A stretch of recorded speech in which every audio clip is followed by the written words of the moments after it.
Dámy a pánové, je to tam! 100 odběratelů! Dámy a pánové, máme 100 odběratelů. A já jsem se o tom dozvěděl třeba až dneska. By the way, tohle video jsem točil už jednou, jenže jsem se nezapl zvuk.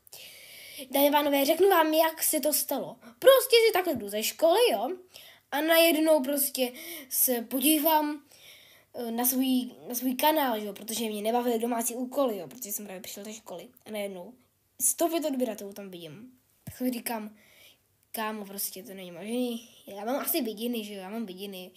Hejte, protože ještě mám vidiny, jo, že jsem tam vykrikovala, že mám vidiny, jo, paráda, fakt.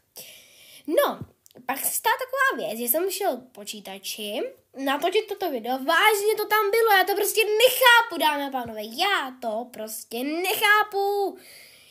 My normálně dáme za jeden týden, možná i víc, dámy a pánové, to ještě možná i víc, dáme jeden odběratel.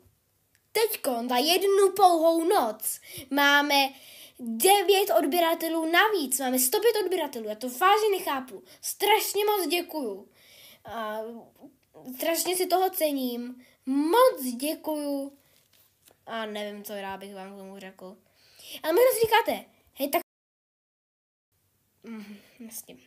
Hej, tak denekte, udělej nějaký speciál nebo něco, jo. Jasně, speciál bude.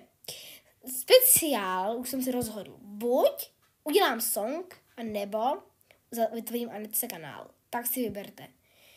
Dám to na komunitu, do WhatsAppu, všechno a prostě vyberte si. To je speciál co 100 odběratelů. Moc děkuju, konečně jsme toho dosáhli, strašně moc děkuju a to je tak všechno, to bych vám chtěla říct. Tak ahoj.